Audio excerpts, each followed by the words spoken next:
Hello दोस्तों, नमस्कार। Biology master YouTube channel पर आप सभी का स्वागत है।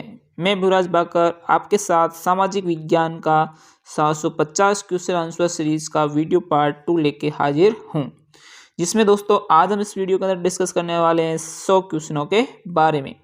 इससे पहले दोस्तों हमने वीडियो पार्ट 1 बनाया था, जिसके अंदर हमने 50 क्वेश्चन डिस्कस किए थे। आज हम वीडियो पार्ट 2 बना रहे हैं, जिसके अंदर हम 100 क्वेश्चन डिस्कस करने वाले हैं। तो कुल मिला के दोस्तों 2 वीडियो के अंदर हमारे 150 क्वेश्चन कंप्लीट हो जाते हैं। तो हम आगे वीडियो और लाके 750 क्वेश्चन कंप्लीट करेंगे इसी सीरीज के अंदर। चलते हैं आज के पहले क्वेश्चन की ओर। तो दोस्तों आज का पहला क्वेश्चन इस प्रकार है, हमारे सामने क्वेश्चन नंबर 51 है। ठीक है दोस्तों, 51 क्वेश्चन नंबर है। तो दोस्तों इससे पहले हमने 50 क्वेश्चन कर रखे हैं, तो आज इसके नेक्स्ट क्वेश्चन आ रहा है 51 नंबर। ऐसे ऐसे हम 750 नंबर तक क्वेश्चन करने वाले। तो दोस्तों चलते हैं आज पहले प्रश्न की ओर। पहला प्रश्न है, महात्मा गांधी ने कौन सी पुस्तक लिखी? दोस्तों महात्मा गांधी ने कौन सी पुस्तक लिखी थी? हिंद स्वराज पुस्तक लिखी, या संवाद कौसमुदी लिखी, या गुलामगिरी पुस्तक लिखी, या डिस्कवरी ऑफ इंडिया पुस्तक लिखी? तो दोस्तों आपको याद रखना है, महात्मा गांधी जी हमारे राष्ट्रपिता हैं, तो उन्होंने कौन सी पुस्तक लिखी थी? हिंद स्वराज पुस्तक लिखी दोस्तों। तो वेरी वेरी इंपॉर्टेंट क्वेश्चन है, महात्मा गांधी ने हिंद स्वराज पुस्तक लिखी। चलते हैं नेक्स्ट प्रश्न की ओर। प्रश्न नंबर 52, उपभोक्ता सुरक्षा अधिनियम 1986 एक उपभोक्ता को कौन कौन से अधिकार प्रदान करता है? दोस्तों जो हमारा उपभोक्ता सुरक्षा अधिनियम 1986 है, जो उपभोक्ताओं को कौन कौन से अधिकार प्रदान करता है? चयन का अधिकार देता है, सूचना का अधिकार देता है, या फिर हमें सुरक्षा का अधिकार देता है? उपरोक्त सभी। दोस्तों याद रखना, ये सभी अधिकार हमें देता है। तो हमारे यहाँ पर डी ऑप्शन राइट हो जाता है। चलते हैं नेक्स्ट प्रश्न की ओर। प्रश्न नंबर 53। दोस्तों प्रश्न नंबर 53 है, जीडीपी का अर्थ बताइए। दोस्तों जीडीपी का फुल फॉर्म पूछ रहा है। सकल डेयरी उत्पाद हैं, या बी ऑप्शन है सकल घरेलू उत्पाद हैं, सी ऑप्शन है सकल विकास परियोजना है, डी ऑप्शन है सकल विदेशी उत्पाद हैं?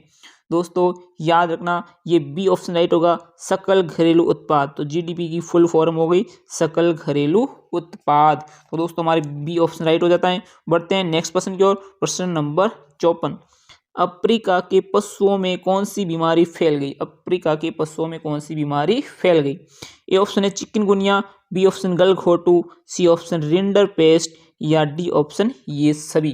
दोस्तों अफ्रीका के पशुओं के अंदर बीमारी फैली वो है रिंडर पेस्ट, या हमारा सी ऑप्शन राइट हो जाता है।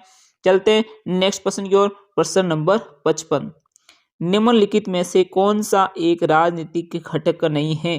दोस्तों इनमें से कौन सा राजनीतिक घटक नहीं है? ए नेता, बी अनुयायी, सी सक्रिय सदस्य, डी व्यापारी? दोस्तों याद रखना, इसमें से कौन सा राजनीतिक घटक नहीं है? हम सभी को बताएं, व्यापारी नहीं है। तो दोस्तों यहाँ पर हमारा डी ऑप्शन राइट हो जाता है। बढ़ते हैं नेक्स्ट प्रश्न की ओर। प्रश्न नंबर 56, लो इस्पात उद्योग हैं। दोस्तों लो इस्पात उद्योग कैसा है?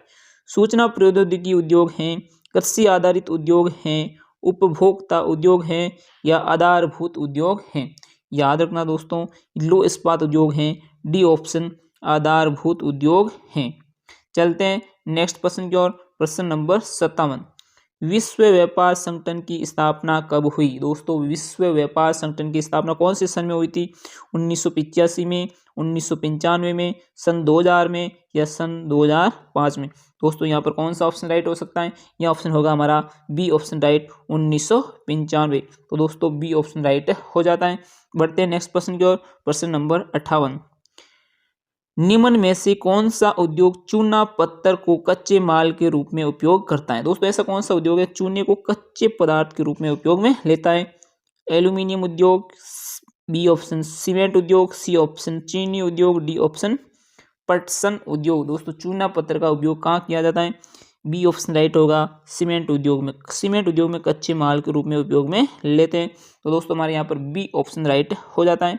बढ़ते हैं नेक्स्ट प्रश्न की ओर। प्रश्न नंबर 59, जलियांवाला बाग हत्याकांड कब हुआ? जलियांवाला बाग हत्याकांड कब हुआ? ए ऑप्शन 13 अप्रैल 1919, बी ऑप्शन 13 मई 1919, सी ऑप्शन 16 अप्रैल 1919, डी ऑप्शन 16 मई 1919? दोस्तों ये हमारा जलियांवाला हत्याकांड सबको याद है, ए ऑप्शन 13 अप्रैल 1919। यहाँ पर हमारा ए ऑप्शन राइट हो जाता है। बढ़ते हैं नेक्स्ट प्रश्न की ओर। प्रश्न नंबर 60, गुलामगिरी पुस्तक के लेखक कौन हैं? दोस्तों गुलामगिरी पुस्तक के लेखक कौन है? BR अम्बेडकर हैं, महात्मा गांधी हैं, या ज्योतिराव फुले हैं, या फिर गोपाल कृष्ण गोखले हैं? दोस्तों याद रखना, गुलामगिरी पुस्तक के लेखक ज्योतिराव फुले हैं, तो यहाँ पर हमारा सी ऑप्शन राइट हो जाता है। बढ़ते हैं नेक्स्ट प्रश्न की ओर। प्रश्न नंबर 61, धर्म को कभी भी राजनीति से अलग नहीं किया जा सकता, उपयुक्त कथन किसका है? दोस्तों ये कथन किसने दिया था? A option Mahatma Gandhi, B Subhash Chandra Bose, C Jawaharlal Nehru, या डी BR अम्बेडकर ने? दोस्तों ये हमारे राष्ट्रपिता ने बोला था, तो ये ए ऑप्शन महात्मा गांधी राइट हो जाता है। बढ़ते हैं नेक्स्ट प्रश्न की ओर। प्रश्न नंबर 62, गिल्ड्स कौन थे दोस्तों? गांव से आए हुए मजदूर, बी शहरों के मजदूर, सी उत्पादकों के संगठक, डी गरीब कृषक वर्ग? दोस्तों गिल्ड्स कौन थे? तो हमारा यहाँ पर ऑप्शन राइट हो जाएगा सी ऑप्शन उत्पादकों के संगठन थे, तो यहाँ पर हमारा सी ऑप्शन राइट हो जाता है। बढ़ते हैं नेक्स्ट प्रश्न की ओर। प्रश्न नंबर 63, किस देश में एक दलीय शासन व्यवस्था है? दोस्तों किस देश में, निम्न में से किस देश में एक दलीय शासन व्यवस्था है? ए भारत, बी अमेरिका, सी चीन, डी ब्रिटेन? तो दोस्तों ये है सी चीन। तो इसके अंदर एक दलीय शासन व्यवस्था है। चलते हैं नेक्स्ट प्रश्न की ओर। प्रश्न नंबर 64, भारत में नवंबर 2016 में कौन कौन सी करेंसी नोटों की अमान्य घोषित कर दी? दोस्तों ये दिन सभी को याद होगा। इस दिन कौन सी नोटों की बंद कर दी? 500 व 1000 नोटों की करेंसी को क्या कर दिया? अमान्य घोषित कर दिया। तो दोस्तों यहाँ पर हमारा सी ऑप्शन राइट हो जाता है। चलते हैं नेक्स्ट प्रश्न की ओर। प्रश्न नंबर 65, भारत की इलेक्ट्रिक राजधानी के रूप में जाना जाता है। दोस्तों भारत की इलेक्ट्रिक राजधानी कौन सी है? अहमदाबाद है, जयपुर है, बेंगलुरु है, या फिर दिल्ली है? दोस्तों यहाँ पर हमारा सी ऑप्शन राइट होता है, बेंगलुरु भारत की इलेक्ट्रॉनिक राजधानी है। बढ़ते हैं नेक्स्ट प्रश्न की ओर। प्रश्न नंबर 66, निम्न में से कौन सा क्षेत्रीय दल नहीं है? ए आम आदमी पार्टी, बी द्रविड़ मुन्नेत्र कड़गम, या see all India forward block, या फिर D all India Trinamool Congress? दोस्तों कौन सी एक जो कि क्षेत्रीय दल नहीं है?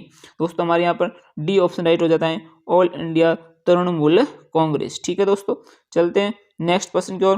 प्रश्न नंबर 67, 1 करोड़ से 10 करोड़ तक राशि से संबंधित विवादों की सुनवाई किस आयोग द्वारा की जाती है? दोस्तों किस आयोग द्वारा की जाती है?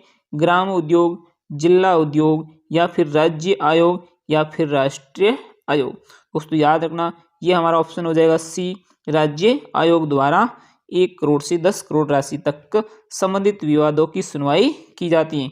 बढ़ते हैं नेक्स्ट प्रश्न की ओर। प्रश्न नंबर 68, इंग्लैंड इमिग्रेशन एक्ट कब हुआ था? इनलैंड इमिग्रेशन एक्ट कब लागू हुआ था? दोस्तों ए 1858, बी 1859, सी 1860, या फिर डी 1861? दोस्तों यहाँ पर हमारा ऑप्शन राइट हो जाता है बी 1859। ठीक है दोस्तों, तो बी ऑप्शन राइट हो जाता है। चलते हैं नेक्स्ट प्रश्न की ओर। प्रश्न नंबर 69, भारत में उपभोक्ता दिवस कब मनाया जाता है? दोस्तों भारत में उपभोक्ता दिवस कब मनाया जाता है? ए 20 दिसंबर, बी 24 दिसंबर, सी 26 दिसंबर, डी 28 दिसंबर? दोस्तों भारत के अंदर उपभोक्ता दिवस मनाया जाता है बी ऑप्शन 24 दिसंबर। कब दोस्तों? बी ऑप्शन 24 दिसंबर को मनाया जाता है, तो बी ऑप्शन हमारे यहाँ राइट हो जाता है। बढ़ते हैं नेक्स्ट प्रश्न की ओर। प्रश्न नंबर 70, समकालीन दुनिया में सरकार की सबसे लोकप्रिय व्यवस्था कौन सी है? दोस्तों अभी जो दुनिया है उसके अंदर सरकार की सबसे लोकप्रिय व्यवस्था कौन सी है? ए राजतंत्र, बी सैन्य शासन, सी तानाशाही, डी लोकतंत्र?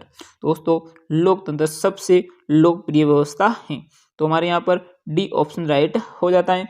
चलते नेक्स्ट प्रश्न की ओर। प्रश्न नंबर 71, असहयोग आंदोलन को कांग्रेस की स्वीकृति कब प्राप्त हुई? दोस्तों जो असहयोग आंदोलन चला था उसकी स्वीकृति कांग्रेस से कब प्राप्त हुई? ए 1920 नागपुर अधिवेशन में, बी 1920 कलकत्ता अधिवेशन में, सी 1931 कानपुर अधिवेशन में, या फिर डी 1929 लाहौर अधिवेशन में। दोस्तों यहाँ पर राइट ऑप्शन हो जाता है ए 1920 नागपुर अधिवेशन में। ठीक है दोस्तों, ए ऑप्शन राइट हो जाता है। चलते हैं नेक्स्ट क्वेश्चन की ओर। क्वेश्चन नंबर 72, कुल जमा का कितना प्रतिशत हिस्सा बैंक अपने पास नकद में रखता है? ए 15%, बी 50%, सी 80% या डी 100%। दोस्तों याद रखना इसका राइट ऑप्शन हो जाता है ए 15%। तो हमारे यहाँ पर ए ऑप्शन राइट हो जाता है। चलते हैं नेक्स्ट क्वेश्चन की ओर। क्वेश्चन नंबर 73, इनमें से कौन बहुजन समाज पार्टी के संस्थापक हैं? दोस्तों बहुजन समाज पार्टी के संस्थापक कौन है? ए ममता बनर्जी, बी काशीराम, सी मुलायम सिंह यादव या डी भजन लाल। दोस्तों भजन लाल बड़ा फेमस है, तो हमारे यहाँ कौन सा ऑप्शन राइट हो जाता है? B option right, Kashiram Bahujan Samaj party के क्या है? संस्थापक हैं। चलते हैं नेक्स्ट क्वेश्चन की ओर। क्वेश्चन नंबर 74, बेल्जियम की राजधानी का नाम बताइए। दोस्तों बेल्जियम की राजधानी कौन सी है? कोलंबो, बैंकॉक या फिर नेमूर या ब्रुसेल्स। दोस्तों याद रखना बेल्जियम की राजधानी ब्रुसेल्स है, तो यहाँ पर डी ऑप्शन राइट हो जाता है। चलते हैं नेक्स्ट क्वेश्चन की ओर। क्वेश्चन नंबर 75, मानव विकास रिपोर्ट जारी करने वाली संस्थाएं। दोस्तों मानव विकास रिपोर्ट कौन जारी करता है? ए संयुक्त राष्ट्र विकास कार्यक्रम, बी विश्व बैंक, सी रिजर्व बैंक या डी नीति आयोग। दोस्तों मानव विकास रिपोर्ट जारी करने वाली संस्था का नाम है संयुक्त राष्ट्र विकास कार्यक्रम। दोस्तों यहाँ पर ए ऑप्शन राइट होता है। चलते हैं नेक्स्ट क्वेश्चन की ओर। क्वेश्चन नंबर 76, गिरमिटिया मजदूर बिहार के किस क्षेत्र से भेजे जाते थे? दोस्तों बिहार के किस क्षेत्र से गिरमिटिया मजदूर भेजे जाते थे? पूर्वी क्षेत्र से, पश्चिमी क्षेत्र से, दक्षिणी क्षेत्र से या फिर उत्तरी क्षेत्र से। दोस्तों इसका ऑप्शन राइट होता है बी पश्चिमी क्षेत्र से। चलते हैं नेक्स्ट क्वेश्चन की ओर। क्वेश्चन नंबर 77, निम्न में से कौन सा देश सस्ता विनिर्माण का केंद्र का उदाहरण है? तो दोस्तों दिए गए ऑप्शन में से कौन सा सस्ता विनिर्माण केंद्र का उदाहरण है? ए इंग्लैंड, बी चीन, सी ऑस्ट्रेलिया, डी अमेरिका। दोस्तों याद रखना बी चीन, बी चीन। बढ़ते हैं नेक्स्ट क्वेश्चन की ओर। क्वेश्चन नंबर 78, बाम सेप संगठन का संबंध है। दोस्तों बाम सेप जो एक संगठन है उसका संबंध किससे है? ए राजनेताओं से, बी किसानों से, सी सरकारी कर्मचारियों से, डी मजदूरों से। तो याद रखना दोस्तों ये सी सरकारी कर्मचारियों से। दोस्तों यहाँ पर सी ऑप्शन राइट हो जाता है। बढ़ते हैं नेक्स्ट क्वेश्चन की ओर। क्वेश्चन नंबर 79, रबी की फसलों का उदाहरण है। दोस्तों रबी की फसल कौन सी है? ए गेहूँ, बी गेहूँ व चावल, सी ज्वार बाजरा, डी सरसों कपास। याद रखना दोस्तों रबी की फसल है ए गेहूँ व जौ। ठीक है गेहूँ व जौ, तो यहाँ पर हमारा ए ऑप्शन राइट हो जाता है। चलते हैं नेक्स्ट क्वेश्चन की ओर। क्वेश्चन नंबर 80, सरदार सरोवर बांध किस नदी पर बना है? दोस्तों सरदार सरोवर बांध किस नदी पर बना है? ए महानदी, बी गंगा नदी, सी नर्मदा नदी, डी गोदावरी नदी। तो याद रखना दोस्तों सरदार सरोवर बांध सी नर्मदा नदी पर बना हुआ है, तो यहाँ पर हमारा यहाँ पर हमारा सी नर्मदा नदी ऑप्शन राइट हो जाता है। चलते हैं नेक्स्ट क्वेश्चन की ओर। क्वेश्चन नंबर 81, झूम खेती क्या है? दोस्तों झूम खेती क्या है? स्थानांतर कृषि है, वाणिज्य कृषि है, रोपण कृषि है या फिर डी गहन कृषि है। दोस्तों यहाँ पर हमारा ए ऑप्शन राइट हो जाता है ए स्थानांतरित कृषि है। झूम खेती क्या है? एक स्थानांतरित कृषि है। चलते हैं नेक्स्ट क्वेश्चन की ओर। प्रश्न नंबर 82, निम्न में से किसे साहित्य का नोबेल पुरस्कार दिया गया? दोस्तों साहित्य का नोबेल पुरस्कार किसे दिया गया? ए सीवी रमन ने, बी वीएस नायपाल ने या फिर सी मदर टेरेसा को या फिर डी अमर्त्य सेन।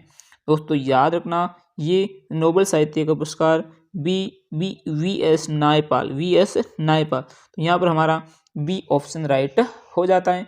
चलते हैं नेक्स्ट क्वेश्चन की ओर। क्वेश्चन नंबर 83, उगते सूर्य की किरणें निम्न में से किसका प्रतीक है? दोस्तों उगते सूर्य की किरणें किसका प्रतीक है? ए आजादी का, बी बहादुरी का, सी शांति का या फिर डी एक नए युग का सूत्रपात। दोस्तों याद रखना हमारे यहाँ ऑप्शन राइट हो जाता है डी एक नए युग का सूत्रपात, डी एक नए युग का सूत्रपात। तो यहाँ पर उगते हुए सूर्य किरणें का ऑप्शन डी राइट हो जाता है। चलते हैं नेक्स्ट प्रश्न की ओर। प्रश्न नंबर 84। जर्मेनिया किस राष्ट्र का रूपक बन गई? जर्मेनिया किस राष्ट्र का रूपक बन गई? A Britain, B France, C Germany या फिर डी रूस। तो याद रखना दोस्तों, इसका ऑप्शन राइट हो जाएगा सी जर्मनी। सी जर्मनी, तो यहाँ पर हमारा सी ऑप्शन राइट हो जाता है। चलते हैं नेक्स्ट प्रश्न की ओर। प्रश्न नंबर 85। राष्ट्रवाद का प्रारंभ किस देश से हुआ? राष्ट्रवाद का प्रारंभ किस देश से हुआ? A France, B Germany, C England या फिर डी इटली। दोस्तों याद रखना, राष्ट्रवाद का प्रारंभ ए फ्रांस से हुआ, तो यहाँ पर ए ऑप्शन राइट हो जाता है। बढ़ते हैं नेक्स्ट प्रश्न की ओर। प्रश्न नंबर 86। 18वीं सदी में यूरोप में कौन सा वर्ग सामाजिक और राजनीतिक दृष्टि से प्रभुत्व रखता था? तो दोस्तों कौन सा समाज था? ए भूस्वामी व कुलीन वर्ग, बी पादरी, सी मजदूर या फिर डी सैनिक। दोस्तों याद रखना, ए भूस्वामी एवं कुलीन वर्ग, भूस्वामी एवं कुलीन वर्ग, तो यहाँ पर हमारा ए ऑप्शन राइट हो जाता है। चलते हैं नेक्स्ट प्रश्न की ओर। प्रश्न नंबर 87। जर्मन बलूत किसका प्रतीक है? दोस्तों जर्मन बलूत किसका प्रतीक है? ए वीरता का, बी स्वतंत्रता का, सी गुलामी का या फिर डी एकता का। दोस्तों याद रखना, जर्मन बलूत है ए वीरता का, ए वीरता का। तो जर्मन बलूत किसका प्रतीक है दोस्तों? ए वीरता का प्रतीक है। चलते हैं नेक्स्ट प्रश्न की ओर। प्रश्न नंबर 88। निम्न में से किस वर्ष महात्मा गांधी दक्षिण अफ्रीका से भारत लौटे थे? तो दोस्तों महात्मा गांधी दक्षिण अफ्रीका से भारत कब लौटे थे? ए 1915 में, बी 1951 में, सी 1927 में, डी 1928 में। याद रखना दोस्तों, महात्मा गांधी अफ्रीका से दक्षिण अफ्रीका से ए 1915 में लौटे थे, ए 1915 में लौटे थे, तो यहाँ पर हमारा ए ऑप्शन राइट हो जाता है। चलते हैं नेक्स्ट प्रश्न की ओर। प्रश्न नंबर 89। पूना एक्ट किन दो नेताओं के बीच हुआ था? दोस्तों जो पूना एक्ट हुआ था वो किन दो नेताओं के बीच हुआ? ए महात्मा गांधी व नेहरू के बीच, बी नेहरू व सुभाष चंद्र के बीच, सी गांधी जी व सरदार पटेल के बीच, डी गांधी जी व अम्बेडकर के बीच। दोस्तों पूना एक्ट हुआ था डी गांधी जी व अम्बेडकर के बीच, तो यहाँ पर हमारा डी ऑप्शन राइट हो जाता है। बढ़ते हैं नेक्स्ट प्रश्न की ओर। प्रश्न नंबर 90। प्रश्न नंबर 90। वंदे मातरम गीत निम्न में से किसने लिखा? दोस्तों वंदे मातरम गीत किसने लिखा? ए रविंद्रनाथ टैगोर, बी बंकिम चंद्र चट्टोपाध्याय, सी अवनींद्रनाथ टैगोर, डी द्वारकानाथ टैगोर। तो दोस्तों यहाँ पर कौन सा ऑप्शन राइट होगा? यह हमारा बी ऑप्शन राइट होता है। बी बंकिम चंद्र चट्टोपाध्याय ने वंदे मातरम गीत लिखा था, तो बी ऑप्शन राइट हो जाता है। प्रश्न नंबर नेक्स्ट 91। G77 किस प्रकार के देशों का समूह है? दोस्तों G77 किस प्रकार के देशों का समूह? ए विकासशील देशों का समूह है, बी विकसित देशों का समूह है, सी अविकसित देशों का समूह है या फिर डी उपयुक्त सभी।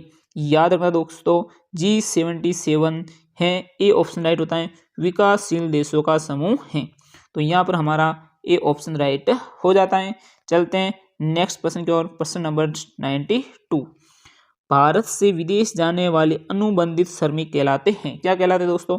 ए गिरमिटिया कहलाते हैं, बी पूर्णकालिक श्रमिक कहलाते हैं, सी सपेदिया कहलाते हैं या फिर डी एग्रीमेंट श्रमिक कहलाते हैं।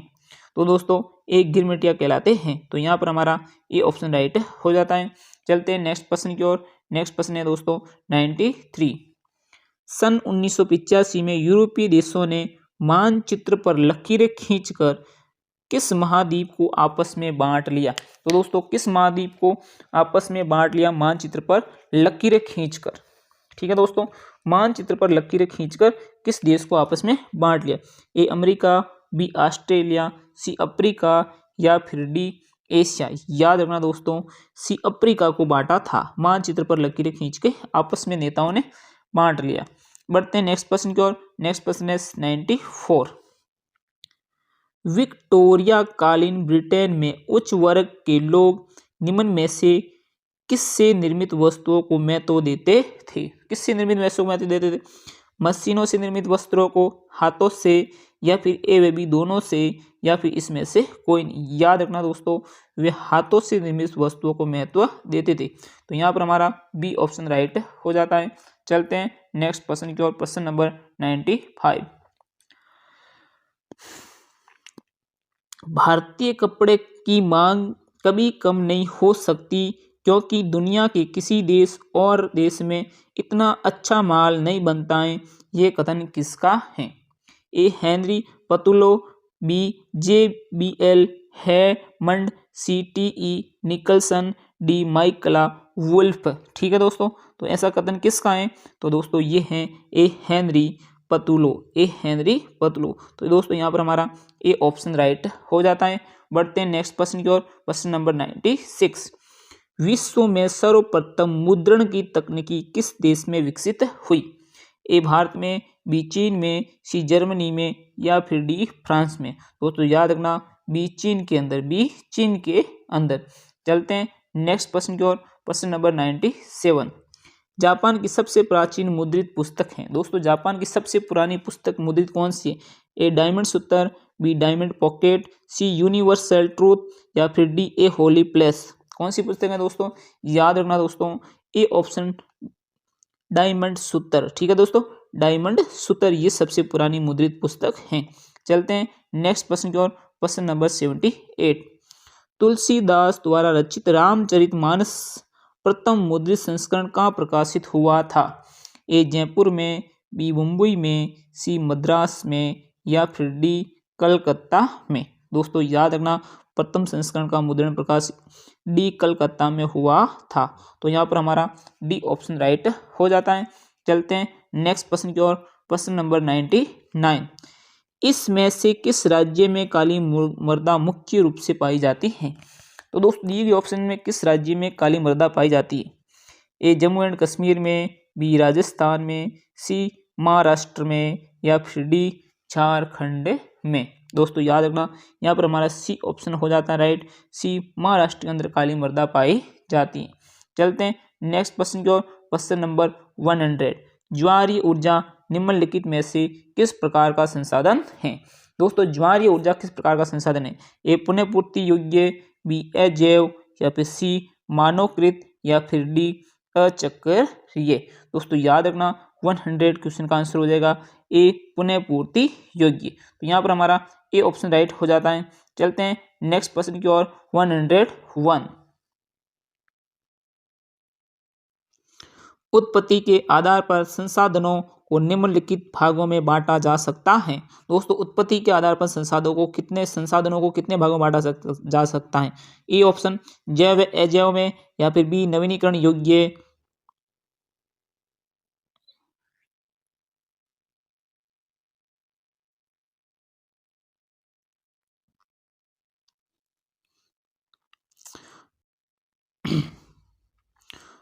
दोस्तों उत्पत्ति के आधार पर संसाधनों को निम्नलिखित भागों में बांटा जा सकता है। ए ऑप्शन जैव अजैव में, बी नवीनीकरण योग्य एंड अनवीनीकरण योग्य, सी प्राकृतिक और मानवीय, या फिर डी संभावी व विकसित। दोस्तों यहाँ पर हमारा ऑप्शन राइट हो जाता है ए जैव व अजैव में बांटा जा सकता है। तो दोस्तों ए ऑप्शन राइट हो जाता है। चलते हैं नेक्स्ट क्वेश्चन की ओर। क्वेश्चन नंबर 102, लाल पीली मृदा कहाँ पाई जाती है? दोस्तों लाल पीली मृदा कहाँ पाई जाती है? दक्कन के पठारी क्षेत्र में, मालवा प्रदेश में, या फिर सी ब्रह्मपुत्र घाटी में, डी थार रेगिस्तान में। दोस्तों याद रखना यहाँ पर हमारा ऑप्शन राइट हो जाता है ए दक्कन के पठारी क्षेत्र के अंदर काली या पीली मृदा पाई जाती है। चलते हैं नेक्स्ट क्वेश्चन की ओर। क्वेश्चन नंबर 103, भारत में कितने प्रतिशत वन्य वनस्पति जात लुप्त होने का खतरा है? कितने प्रतिशत? ए 10%, बी 15%, सी 20%, या फिर डी 30%। दोस्तों याद रखना ये हमारा ए 10% राइट हो जाता है। चलते हैं नेक्स्ट क्वेश्चन की ओर। क्वेश्चन नंबर 104, दोस्तों 104 क्वेश्चन नंबर, प्रोजेक्ट टाइगर कब शुरू हुआ था? प्रोजेक्ट टाइगर कब शुरू हुआ था? ए 1971 में, बी 1972 में, सी 1973 में, या फिर डी 1974 के अंदर। दोस्तों याद रखना यहाँ पर हमारा ऑप्शन राइट हो जाता है सी 1973 के अंदर। दोस्तों सी ऑप्शन राइट हो जाता है। चलते हैं नेक्स्ट क्वेश्चन की ओर। क्वेश्चन नंबर 105, चिपको आंदोलन का संबंध किस क्षेत्र से है? दोस्तों जो चिपको आंदोलन चला था उसका संबंध किस क्षेत्र से है? ए हिमालय क्षेत्र से, बी प्रायद्वीपीय क्षेत्र से, सी मरुस्थलीय क्षेत्र से, या डी ये इन सभी क्षेत्रों से। तो दोस्तों याद रखना, चिपको आंदोलन का संबंध ये हिमालय क्षेत्र से है। तो यहाँ पर हमारा ए ऑप्शन राइट हो जाता है। चलते हैं नेक्स्ट प्रश्न की ओर। प्रश्न नंबर 106, निम्नलिखित में से कौन सा अलवणीय जल प्राप्ति का स्रोत है? अलवणीय जल प्राप्ति का स्रोत कौन सा है? ए सतही प्रवाह, बी भौम जल, या फिर सी क व ख दोनों, या फिर डी महासागर। दोस्तों याद रखना, सतही अफवाह व भौम जल दोनों ऑप्शन राइट हो जाता है। तो सी ऑप्शन राइट हो जाता है। चलते हैं नेक्स्ट प्रश्न की ओर। प्रश्न नंबर 107। दोस्तों 107 नंबर प्रश्न हमारे सामने, निम्न में से किसने बांधों को आधुनिक भारत का मंदिर कहा? दोस्तों किस नेता ने बोला था कि बांध आधुनिक भारत की क्या है? मंदिर है? ए महात्मा गांधी ने बोला, बी लाल बहादुर शास्त्री ने बोला, या फिर सी पंडित जवाहरलाल नेहरू ने बोला, या फिर डी सरदार पटेल ने बोला। तो दोस्तों याद रखना, ये बात किसने बोली थी? ये बात बोली थी सी पंडित जवाहरलाल नेहरू ने। तो यहाँ पर हमारा सी ऑप्शन राइट हो जाता है। चलते हैं नेक्स्ट प्रश्न की ओर। प्रश्न नंबर 108, निम्न में से प्राथमिक है? प्राथमिक क्या है? प्राथमिक क्या है? ए कृषि प्राथमिक है, बी उद्योग है, सी अध्ययन है, या फिर डी संचार है। दोस्तों याद रखना, यहाँ पर ए कृषि प्रधान है। प्राथमिकता क्या है? कृषि। ए ऑप्शन राइट हो जाता है। चलते हैं नेक्स्ट प्रश्न की ओर। प्रश्न नंबर 109, कर्नाटक में मुख्य रोपण फसल है? दोस्तों कर्नाटक के अंदर मुख्य रोपण फसल कौन सी है? ए चाय है, बी कॉफी है, सी रबड़ है, या फिर डी गन्ना है। याद रखना दोस्तों, यहाँ पर बी कॉफी है। यहाँ पर राइट हो जाता है बी कॉफी मुख्य रूप से रोपण फसल है। चलते हैं नेक्स्ट प्रश्न की ओर। प्रश्न नंबर 110, निम्न में से किस फसल के उत्पादन में भारत का विश्व में दूसरा स्थान है? ए गन्ना उत्पादन में, बी तिलहन, सी चावल, या फिर डी इन सभी फसलों के उत्पादन में भारत का दूसरा स्थान है। दोस्तों याद रखना, डी ये सभी। तो इन सभी फसल के उत्पादन में भारत का कौन सा स्थान है विश्व में? दूसरा स्थान है। चलते हैं नेक्स्ट प्रश्न की ओर। प्रश्न नंबर 111, झारखंड में स्थित कोडरमा में निम्नलिखित में से किस खनिज का अग्रणी उत्पादक है? ए बॉक्साइट में, बी अब्रक, सी लोएस में, या फिर डी तांबा में। याद रखना दोस्तों, यहाँ पर बी अब्रक होगा। तो यहाँ पर बी अब्रक ऑप्शन राइट हो जाता है। चलते हैं नेक्स्ट प्रश्न की ओर। प्रश्न नंबर 112, मोनाजाइट रेत में निम्नलिखित में से कौन सा खनिज पाया जाता है? तो दोस्तों मोनाजाइट रेत में कौन सा खनिज मिलता है? ए खनिज तेल, बी यूरेनियम, सी थोरियम, या फिर डी कोयला। याद रखना दोस्तों, इस मिट्टी के अंदर मिलता है सी थोरियम। सी थोरियम। तो यहाँ पर सी में ऑप्शन राइट हो जाता है। चलते हैं नेक्स्ट प्रश्न की ओर। प्रश्न नंबर 113, विभिन्न खनिजों के योग से बनी चट्टानों से निर्मित है? विभिन्न खनिजों के योग से बनी चट्टानों से निर्मित क्या है? ए भूप्रपट्टी, बी वायुमंडल, सी जलमंडल, या फिर डी अंतरिक्ष। तो दोस्तों सीधी सी बात है, यहाँ पर ए भूप्रपट्टी हो जाएगा। तो यहाँ हमारा ए ऑप्शन राइट हो जाता है। चलते हैं नेक्स्ट प्रश्न की ओर। प्रश्न नंबर 114, निम्न में से भारत का सबसे पुराना तेल उत्पादक राज्य? दोस्तों भारत का सबसे पुराना तेल का कुआं कहाँ है, या सबसे पुराना तेल उत्पादक राज्य कौन सा है? ए गुजरात, बी राजस्थान, सी असम, या फिर डी बिहार। बिहार। तो दोस्तों यहाँ पर ऑप्शन राइट हो जाता है सी असम। सी असम भारत का सबसे पुराना तेल उत्पादक राज्य है। तो दोस्तों यहाँ पर हमारा सी ऑप्शन राइट होता है। चलते हैं नेक्स्ट प्रश्न की ओर। प्रश्न नंबर 115, भारत का सबसे बड़ा बॉक्साइट उत्पादक राज्य कौन सा है? दोस्तों भारत में सबसे अधिक बॉक्साइट का उत्पादन होता है ए राजस्थान में, सी ओडिशा में, या फिर सी उत्तर प्रदेश में, या फिर डी गुजरात में।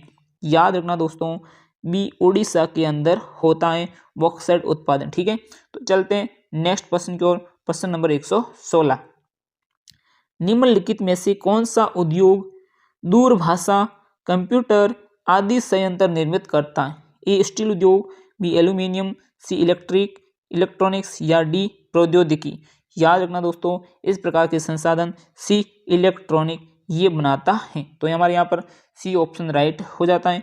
चलते हैं नेक्स्ट प्रश्न की ओर। 117, कच्चे पदार्थ की मूल्यवान उत्पाद में परावर्तित कर, कच्चे माल को मूल्यवान उत्पाद में परिवर्तित कर अधिक मात्रा में वस्तुओं के उत्पादन को कहा जाता है। क्या कहा जाता है दोस्तों? ए विनिर्माण, बी उद्योग, सी निर्माण या फिर डी व्यापार कहा जाता है। दोस्तों याद रखना, यहाँ पर हमारा ऑप्शन राइट हो जाता है, ए विनिर्माण कहलाता है। ए ऑप्शन राइट हो जाता है। चलते हैं नेक्स्ट प्रश्न की ओर। प्रश्न नंबर 118। उत्तेजना व मानसिक चिंता का स्रोत है। उत्तेजना व मानसिक चिंता का स्रोत क्या है? ए ध्वनि प्रदूषण, बी वायु प्रदूषण, सी तापीय प्रदूषण या फिर डी जल प्रदूषण। याद रखना दोस्तों, ए ध्वनि प्रदूषण है जो कि उत्तेजना व मानसिक चिंता का स्रोत है। चलते हैं नेक्स्ट प्रश्न की ओर। प्रश्न नंबर 119। निम्नलिखित में से कौन से दो दूरस्थ स्थान जो पूर्वी पश्चिमी गलियारे से जुड़े हुए हैं? ए मुंबई नागपुर, बी मुंबई कोलकाता, सी सिलचर पोरबंदर या फिर डी नागपुर सिलीगुड़ी। ठीक है दोस्तों, तो इसके अंदर कौन सा ऑप्शन राइट होगा? तो दोस्तों हमारा सी सिलचर पोरबंदर राइट हो जाता है। चलते हैं नेक्स्ट प्रश्न की ओर। प्रश्न नंबर 120। निम्नलिखित में से कौन सा परिवहन भारत में प्रमुख साधन है? कौन सा परिवहन भारत का प्रमुख साधन है? ए पाइपलाइन, बी सड़क परिवहन, डी रेल परिवहन और डी वायु परिवहन। दोस्तों भारत का प्रमुख साधन कौन सा है? बी ऑप्शन सड़क परिवहन। ठीक है दोस्तों, बी ऑप्शन राइट हो जाता है। चलते हैं नेक्स्ट प्रश्न की ओर। प्रश्न नंबर 121। स्वर्णिम चतुर्भुज महाराज मार्ग संबंधित हैं। किससे संबंधित है? सड़क परिवहन से, जल परिवहन से, रेल परिवहन से या फिर वायु परिवहन से। याद रखना दोस्तों, ये सड़क परिवहन से संबंधित हैं। ए ऑप्शन राइट हो जाता है। चलते हैं नेक्स्ट प्रश्न की ओर। प्रश्न नंबर 122। दो देशों के मध्य व्यापार कहलाता है। दो देशों के मध्य व्यापार कहलाता है। क्या कहलाता है दोस्तों? ए राष्ट्रीय व्यापार, बी स्थानीय व्यापार, सी अंतर्राष्ट्रीय व्यापार या फिर डी राज्य व्यापार। तो याद रखना दोस्तों, ये कहलाएगा क्या? सी अंतर्राष्ट्रीय व्यापार। देशों के बीच में हो रहा था, क्या कहलाएगा? अंतर्राष्ट्रीय व्यापार। तो यहाँ पर हमारा सी ऑप्शन राइट हो जाता है। चलते हैं नेक्स्ट प्रश्न की ओर। प्रश्न नंबर 123। बेल्जियम निम्न में से किस महाद्वीप का देश है? दोस्तों बेल्जियम किस महाद्वीप का देश है? ए यूरोप का, बी उत्तरी अमेरिका का, सी एशिया का या फिर डी ऑस्ट्रेलिया का। याद रखना दोस्तों, ए यूरोप का है। ए यूरोप महाद्वीप का है बेल्जियम देश। चलते हैं नेक्स्ट प्रश्न की ओर। प्रश्न नंबर 124। श्रीलंका कब स्वतंत्र राष्ट्र बना? श्रीलंका कब स्वतंत्र राष्ट्र बना? ए 1948 में, बी 1949 में, सी 1956 ईस्वी में या फिर डी 1961 ईस्वी में। याद रखना दोस्तों, ए 1948 में स्वतंत्र राष्ट्र बना था। तो यहाँ पर हमारा ए ऑप्शन राइट हो जाता है। चलते हैं नेक्स्ट प्रश्न की ओर। प्रश्न नंबर 125। आधुनिक लोकतांत्रिक व्यवस्थाएं नियंत्रण और संतुलन बनाए रखती हैं।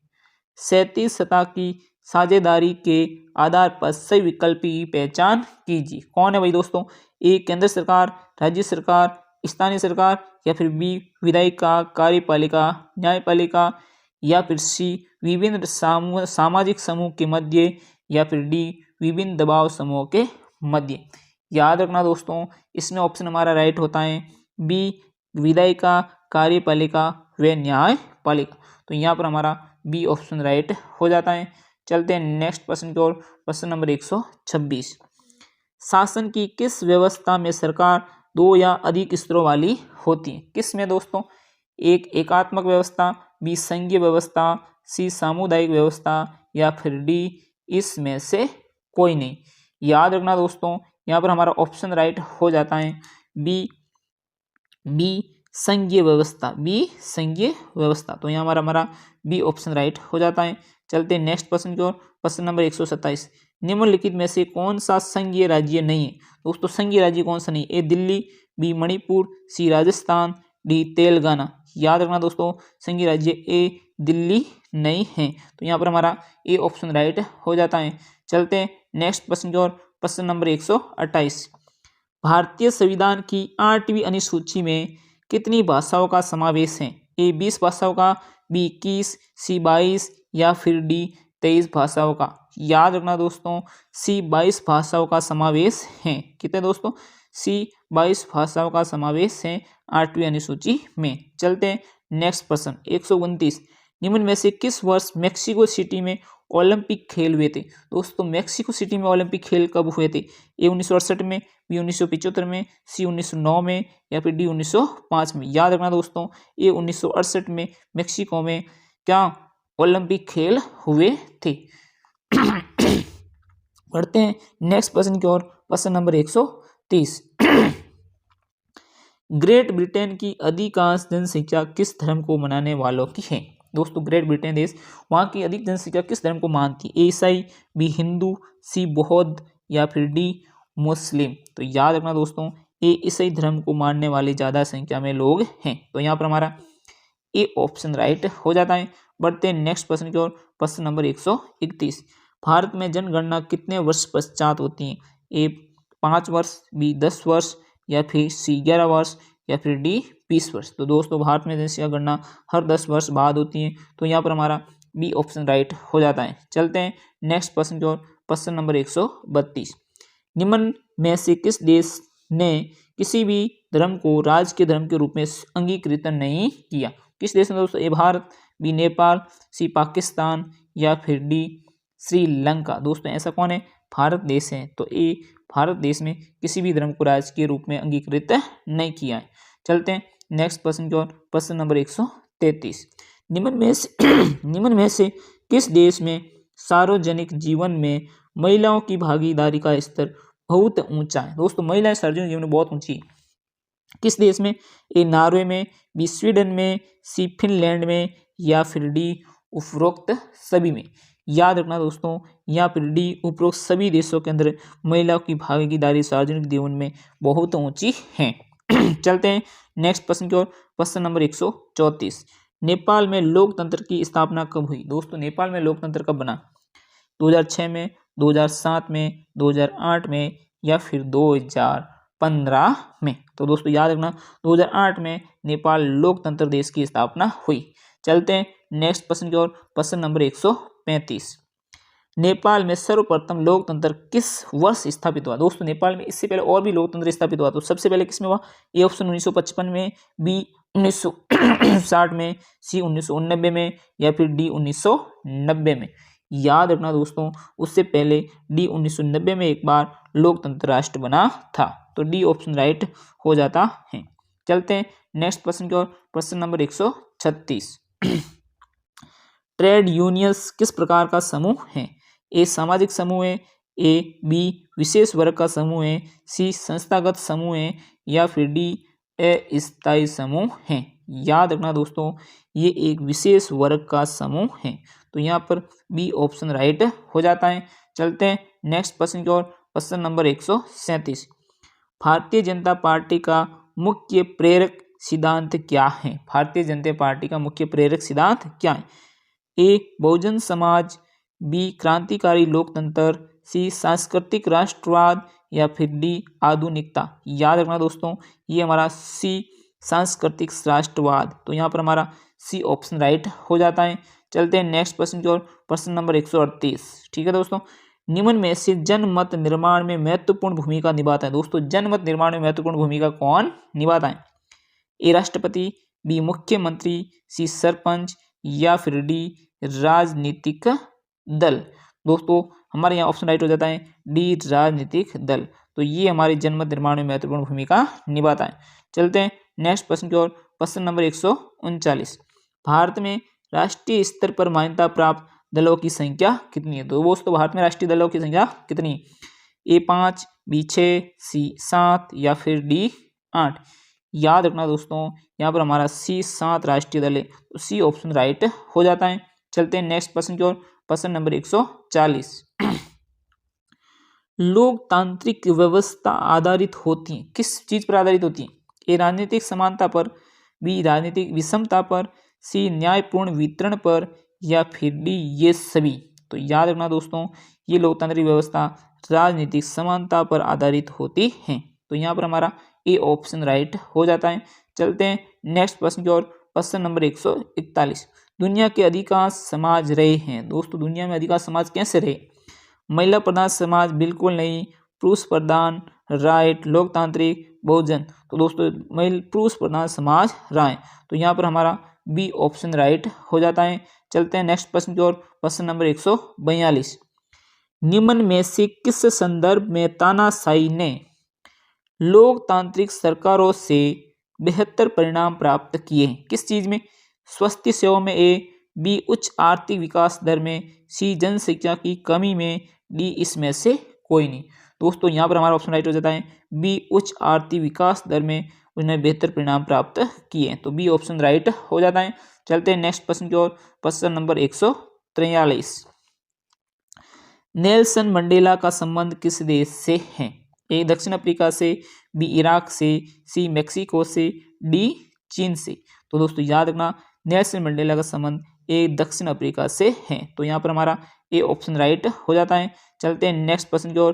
प्रश्न नंबर 144, मानव विकास की दृष्टि से भारत के पड़ोसी देशों में किस देश की आर्थिक स्थिति बेहतर है? ए बांग्लादेश, बी नेपाल, सी म्यांमार या फिर डी श्रीलंका। दोस्तों मानव विकास की दृष्टि से भारत के पड़ोसी देशों में ऐसा कौन सा देश है जो कि आर्थिक स्थिति से बेहतर है? तो दोस्तों यहाँ पर हमारा ऑप्शन राइट हो जाता है डी श्रीलंका ऐसा देश है, बाकी पाकिस्तान तो बिल्कुल नहीं। चलते हैं नेक्स्ट प्रश्न की ओर। प्रश्न नंबर 146, निम्नलिखित या निम्नलिखित में से किस राज्य को एक पिछड़ा राज्य कहा जाता है? ए पंजाब को, बी हरियाणा को, सी बिहार को या फिर डी गुजरात को। दोस्तों सी बिहार को कहा जाता है, तो सी बिहार एक पिछड़ा राज्य को के रूप में कहा जाता है। चलते हैं नेक्स्ट प्रश्न की ओर। प्रश्न नंबर 147, अर्थव्यवस्थाओं के मुख्य प्रकार हैं। दोस्तों अर्थव्यवस्था के कितने प्रकार है? 2 हैं, 3 हैं, 4 हैं या फिर अनेक प्रकार हैं? दोस्तों अर्थव्यवस्था के मुख्य रूप से 3 प्रकार हैं, तो यहाँ पर हमारा बी ऑप्शन राइट हो जाता है। चलते हैं नेक्स्ट प्रश्न की ओर। प्रश्न नंबर 148, भारत में नीति आयोग की स्थापना हुई। दोस्तों भारत में नीति आयोग कब बना? ए 1950 में, बी 1951 में, सी 2005 में या फिर डी 2015 में। तो याद रखना दोस्तों डी ऑप्शन 2015 में बना था नीति आयोग। चलते हैं नेक्स्ट प्रश्न की ओर। प्रश्न नंबर 149, भारत की आर्थिक व्यवस्था है कैसी है? ए समाजवादी है, बी पूंजीवादी है, सी मिश्रित है या फिर डी इसमें से कोई नहीं। तो याद रखना दोस्तों भारत की आर्थिक व्यवस्था मिश्रित है, तो सी ऑप्शन राइट हो जाता है। दोस्तों आज का वीडियो का अंतिम प्रश्न 150 नंबर, निम्नलिखित में से कौन नवीकरणीय प्राकृतिक संसाधन है? कोयला बिल्कुल नहीं, पेट्रोलियम बिल्कुल नहीं, गैस बिल्कुल नहीं, पीछे बचा एक भूमिगत जल जो कि एक नवीकरणीय संसाधन है, तो यहाँ पर हमारा डी ऑप्शन राइट हो जाता है। तो सभी दोस्तों ध्यान दीजिए यहाँ पर हमारे 150 प्रश्न नंबर पूरे हो गए, मतलब इस वीडियो के 100 प्रश्न पूरे हो गए और इस सीरीज के 150 प्रश्न पूरे हो गए और ये वीडियो उस सीरीज का 750 की सीरीज का वीडियो पार्ट 2 है। सभी दोस्तों से निवेदन है वीडियो को लाइक, शेयर, कमेंट, सब्सक्राइब जरूर कीजिए, अपने दोस्तों के साथ भी शेयर जरूर कीजिए, ये सभी से मेरा एक विशेष निवेदन है। दोस्तों हमारे साथ बने रहिए। जय हिंद, जय भारत। फिर मिलते हैं एक नेक्स्ट अच्छे क्वेश्चनों के साथ।